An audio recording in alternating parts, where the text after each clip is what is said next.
What's up, everybody? It's Blue here from Blue Bears Games, and this week we're doing another Commander build for a Blues Budget Brews. It is another customer deck build. This one is from one of the other mods from one of the groups that I help, and they ordered a $40 deck. They actually gave me a 40 to 60, but I always try to keep it as low as possible when I got it to the 40. And his request was for Werewolf, essentially Tovolar, Dire Overlord, which you can see here. It was Werewolf Tribal. He actually ordered the Sliver deck that I didn't make the video for. However, he has requested I do it, but I don't have the deck, so I have a way to do it where I superimpose the cards on everything, and then I'll do that deck later at another time, as I have to kind of do a lot of work to do that because I don't have the cards.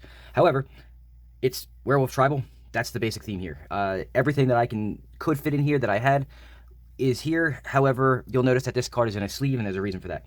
So he had certain cards already, so if I come across a card that's in a sleeve, either he had it or ordered it. I had to borrow some cards from some people to do the film without actually having the superimposed cards in. However, one of them I wasn't able to acquire. So if you see a card in a sleeve, he already owns the card. I'm just putting it in here as a proxy so I can do the video. So what does Tovolar do? So I usually do Ulrich, the Kralin Horde, as my commander for a werewolf deck. Recently in Innistrad Midnight Hunt, Tovolar came out, and he is now the go-to guy for Werewolf Tribal. He's cheaper, so he's 1 green, 1 red, 1 of any for a 3/3. That has whenever a werewolf or wolf you control deals combat damage to a player, draw a card. That eliminates the need to have a lot of extra draw cards in here because the whole deck is based around wolves. Some of them are going to get through. You're going to draw cards. Then he has the new way of doing werewolf flipping. So at the beginning of your upkeep, if you control 3 or... He doesn't, actually. He does. He has Daybound. But at the other ability he has is at the beginning of your upkeep, if you control 3 or more wolves and or werewolves, it becomes night. That's part of the Daybound, Nightbound cycle. And then transform any number of human werewolves you control. Basically, if it's a human, it turns into the other side, and almost every one of them in here is going to be the human version if it's not a werewolf.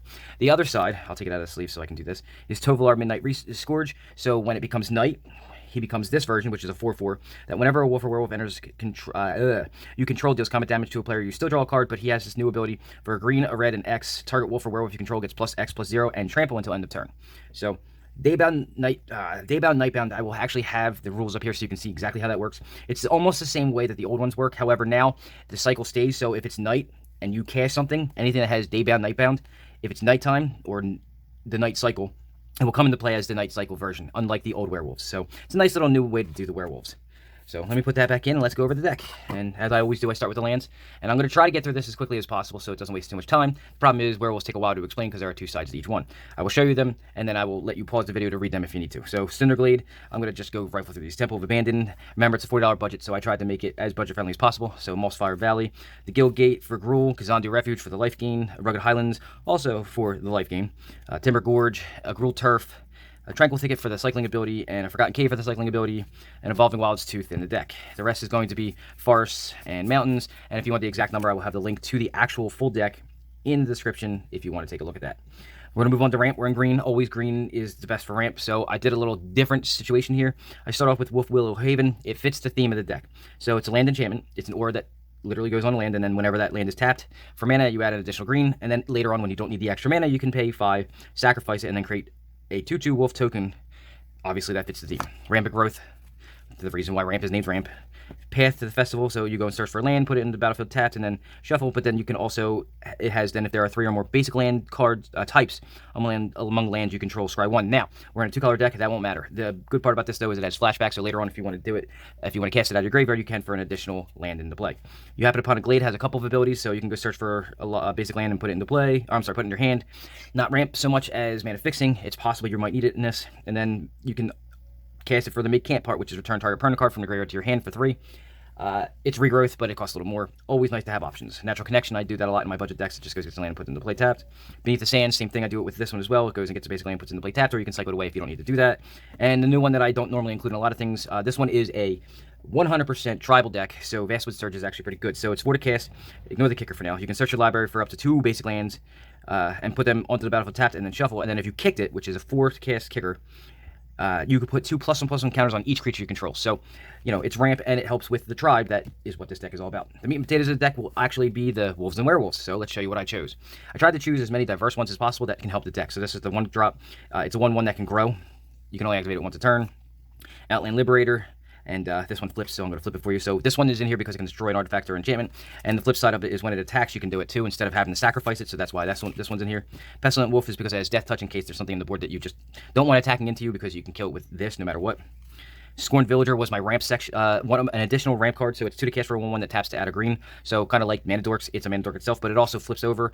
This one flips on the original ability for werewolves, so this one flips at the beginning of each upkeep. If no spells were cast this turn, you can transform. It's the same thing with day and night, except for this one doesn't come into play if it's a different day or night cycle.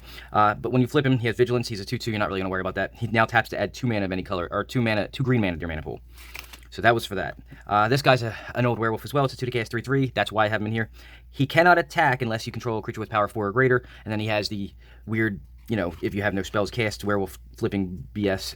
He turns into a 4/4. So he himself turns into what would make him be able to attack, and in this deck, a lot of the creatures will actually be a 4/4, so you don't have to worry about it. I chose to do the other werewolves that nobody really uses a lot of, which is the transform for cost. So I wanted to try something different and use different werewolves for different things. The reason why I chose the ones that only transform when you pay the mana cost is because the person who's buying it, I wanted to take a lot of that, taking them out of the sleeve and putting them back into a sleeve flipped over and over and over again. I tried to eliminate a lot of that, so I included some of these. Now this one's a 2 to cast 1/2, has Defender, but it's also a Mana Dork, and then when you transform, he turns into a 4/6 that is still a Mana Dork, but he adds now 2 colorless instead. It's a 4/6. He helps the other guy that needs 4 power on the board.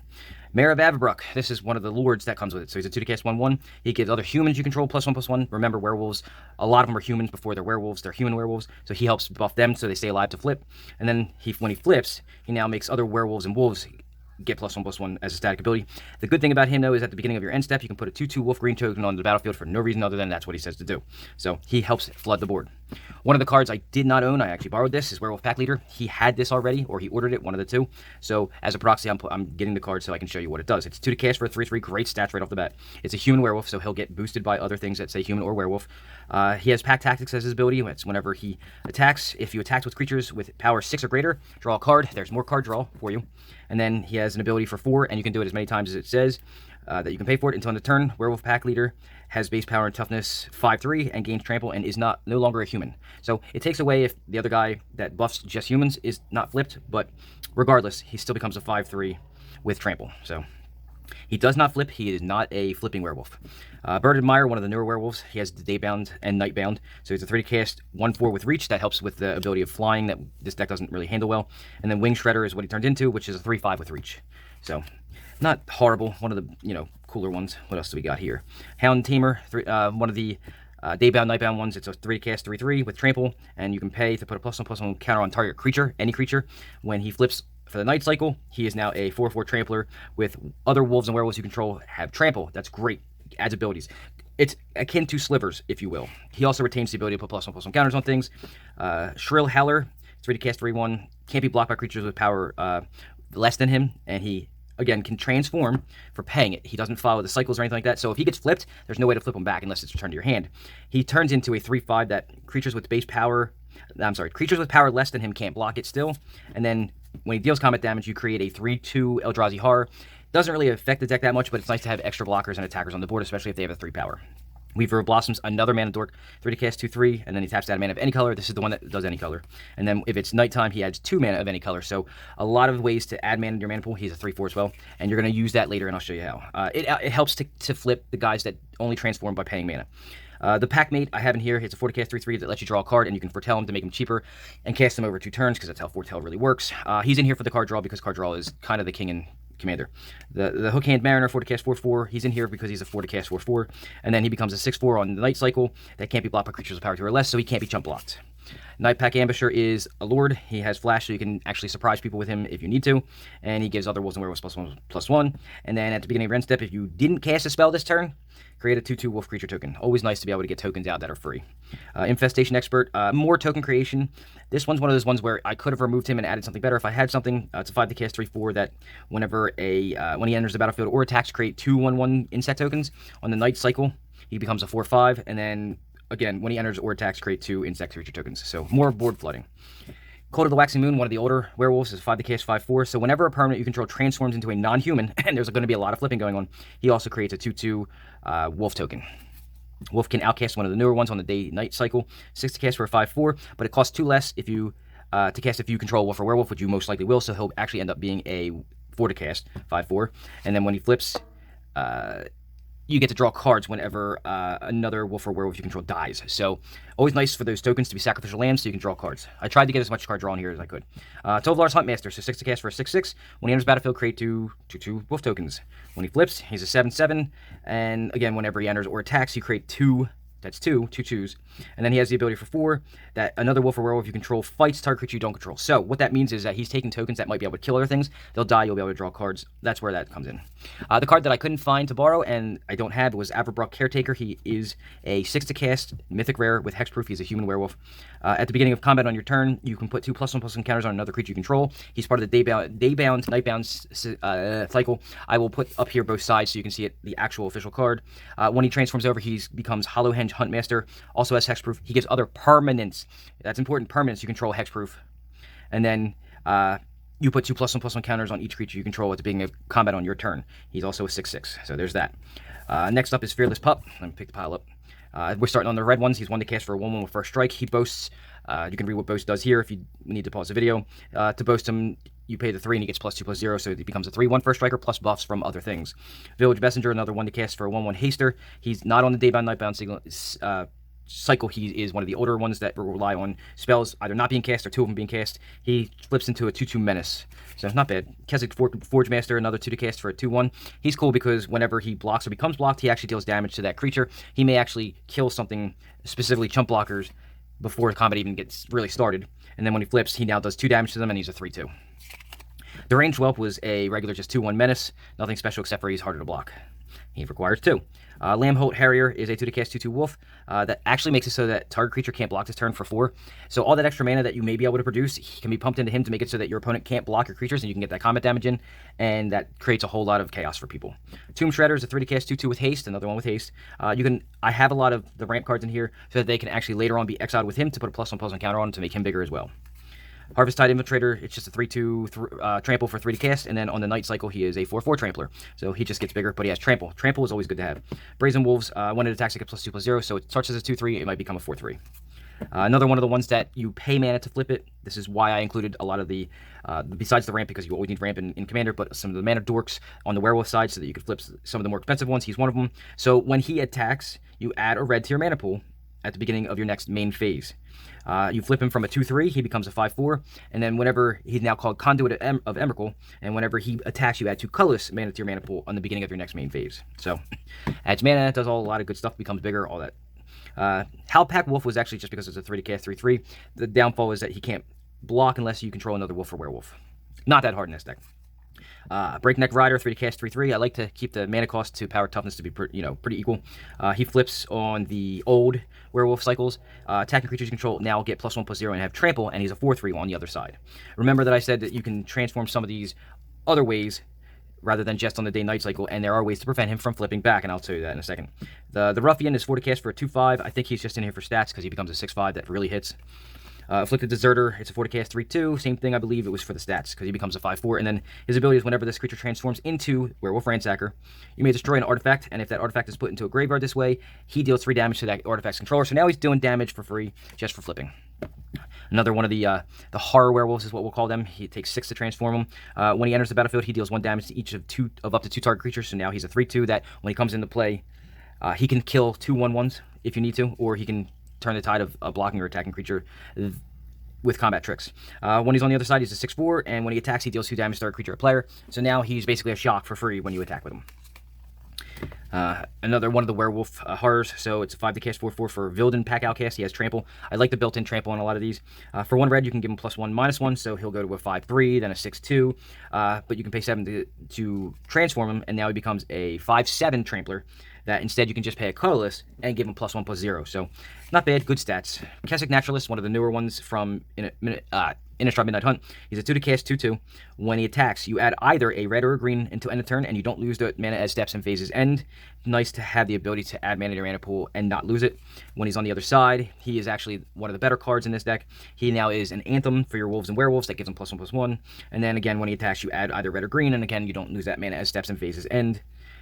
It's until end of turn, so at end of turn you will lose it. Immerwolf is the thing that prevents werewolves from transforming back to human form. Could be good, could be bad, depending on your board state. So it's a 3 to cast 2/2. He has Intimidate. That is the quasi fear, what fear used to be. So he can't be blocked except by creatures that artifact creatures and or creatures that share a color with it. So he can't be blocked by anything other than artifact creatures or red or green creatures. He gives a buff to all your werewolves and wolves, and then line on the bottom, non-human werewolves you control can't transform. So if they don't, on the back end of a lot of them, they don't have human on them, so they can't transform back into the weaker side. This guy can't transform back. Anything that's non-human, that one. So any of them that are transformed into the other side can't transform back with him in play. Child of the Pack is a 40 cast, 2/5 that creates tokens for you. 2/2 green wolf tokens. And then I believe it's on both sides. No, it's not. It's only on that side. On this side, it gives your creatures a buff of +1/+0. So, but he has trample, and that's always good. He's a 5/5 for that. And I mentioned Ulrich earlier. I borrowed a copy. I don't have him. He did buy him, but I'm showing you now. Ulrich of the Crawling Horde is my original werewolf commander leader. He's a 4/4 for 5. Whenever this creature, because he has two sides, so it can't name him, enters the battlefield or transforms into Ulrich of the Crawling Horde, target creature you control gets, or actually it's target creature, it doesn't even have to be your own. That could be useful in other areas. Gets +4/+4 until the turn, and then when he flips, oops, sorry, didn't mean to hit the camera. He turns into Ulrich Uncontested Alpha, which now he has whenever this creature transforms into this side. You may have it fight target non-werewolf creature you don't control. So he becomes a 6/6 that pretty much can kill anything you'd like on the board. So those are the creatures that I included in here. It's a very heavy creature-heavy deck because it is werewolf tribal, and you try to get as many as you can in there. With that being said, though, there are a lot of things that help werewolves and wolves in, you know, the sets that werewolves and wolves came from. Start off with Moonmist. It's a 2-cast instant that transforms all humans. So all the humans can be transformed into their second side. You prevent all combat damage that would be dealt this turn by creatures other than wolves and werewolves, so it's a nice little combat trick. I have to add that in there. I'm going to have bite cards in here, so we're going to start with Nature's Way. Obviously, this is the way that they're going to deal with creatures. Ambuscade as well, gives the buff, and then it's a bite card. Clear Shot, same thing, gives a +1/+1, and then it's a bite card as well. Bite cards are basically the creature you choose deals damage equal to its power to creature you don't control. Wolf Strike, I mean, I'm on theme here with this one. 3 to cast, and then target creature control gets +2/+0. Until end of turn. If it's night, then it deals damage equal to its power to creature you don't control. So it's a bite card. Crushing Canopy deals with flying and enchantments if you need it. Return to Nature deals with artifacts and enchantments, and then exiles a card from a graveyard if you need it. It's all helpful stuff. Ancient Grudge, so if it takes 2 colors, it destroys an artifact, and you can cast it twice if you need to. Destructive Revelry, so 1 green, 1 red, destroy target artifact or enchantment, and then it deals 2 damage to that permanent's controller. It's good to have a little bit of defense in there for odd things that you just don't know what you're going to come up against, and it also deals damage, which is always good. Some other stuff that we buff the creatures with, so Full Moon's Rise, it's 2 to cast, it's an enchantment, gives your wolves and werewolf creatures you control get +1/+0, and have trample. Trample is important. And then if you need to in a emergency, you can sacrifice it to regenerate all werewolves you control. Howl Pack Resurgence, 3 to cast, it comes into play at any time you need it to as an instant. Each creature that you control that's a wolf or a werewolf gets +1/+1 and trample. So you can see what this thing is here. I'm trying to give all the creatures trample as easily as I can. Lurking Predators, I had it too. I'm adding this in here with this on here so that I know to take it out when I send it to him. So it's a 6 to cast enchantment, and whenever an opponent casts a spell, and this is really cool, reveal the top card of your library. If it's a creature card, you just put it onto the battlefield. If it's not, you may put it on the bottom of your library. It helps cast things for free. I mean, how good is that in a deck that's mostly creatures? Rhythm of the Wild was a natural include. It's 3 to cast enchantment. Creatures you control can't be countered. I don't know how much countering is going to happen against this deck in Commander, but it helps prevent that. So non-token creatures you control have Riot is the other thing, and that means that they enter the battlefield with your choice of either +1/+1 or haste. So the good thing here is that with Riot, if you choose the haste option, if it's night, they come in as the bigger version of themselves, so you don't have to worry about the counter. Giving them haste is a good surprise attack. Gruul War Chant, it's kind of similar. It's a 4 to cast enchantment. It gives each attacking creature you control +1/+0, and now it can't be blocked except by 2 or more creatures, or the new keyword for that is menace. It gives them all menace. So now you've got haste, menace, trample, lots of abilities. Sounds kind of like slivers. Overrun is the kill card, so if you've got the board flooded with a ton of werewolves, wolves tokens, whatever, Overrun gets the job done. Lead the Stampede is a card draw, quasi card draw, I guess. It's 3 to cast, look at the top 5 cards of your library, and then you reveal any number of creature cards from them, put them in your hand, gets around card draw effects that hurt you, like Nakusar. Simple as that. Last 2 cards are going to be the Planeswalkers that I chose for the deck. Now, one of them he has, so I'm just going to show you them. Obviously, Arlen's, both of them. We've got the Voice of the Pack, so 6 to cast, comes in play with 7 loyalty counters. Each creature that you control that's a wolf or werewolf enters the battlefield with an additional +1/+1 counter. Essentially, it's kind of a permanent buff, so if this Arlen goes away, the counters still stay, so it's kind of like a buff, if you will. And then you can -2 it and create a token obviously that synergizes very well. This Ireland is the one that he had. I'm just showing you. This one actually was traded to me from somebody because Joe, actually, it was Joe, the guy who was in one of my other videos. He took my really special edition one from me because I owed him. This is what he sent me in return. So it's 4 to cast, 4 loyalty. It has day bound. It has the day bound, night bound cycle. On this side, the uptick is until the turn, your next turn, you may cast creature spells as though they had flash, and each creature you control enters the battlefield with an additional +1/+1 counter. Sound familiar? His -3, or her -3, and her downtick is to create 2 2/2 wolf tokens. Now, if it's nighttime, I like that side better, but if it's nighttime, she now has add 2 loyalty counters to add a green and a red. Not bad. I mean, that's good ramp. And then for 0, she becomes a 5/5 werewolf creature with trample, indestructible, and haste until end of turn. So, not a bad option. I actually think that this deck is going to be really fun to play. The only pain in the butt is all the flipping inside of sleeves. So, I tried to eliminate as much of that as possible by adding the Eldrazi werewolves and obviously the wolf that doesn't allow them to change back. But, you know, it's up to them what they do with it, how they sleeve it, and all that stuff. So, hopefully it does the job that they wanted. I presented it to them. They liked it. I'm just doing the video to show everybody else what I made for them. So, Derek, you'll be getting this deck very soon. Hopefully, you know, I did the job that you wanted to on this one. Anybody who's looking to build anything like this, go ahead and take a look at some of the choices I made. Some of them are a little odd, some of them are not. Some of them are just basic, you know, oh, duh, you know, it's werewolves. So, all right, so do me the favor, please like the video. This build was a pretty basic one. It's literally just wolf and werewolf. Subscribe to the channel if you haven't done so already. I have a couple more customer builds coming up, and then I should be getting back to my own stuff.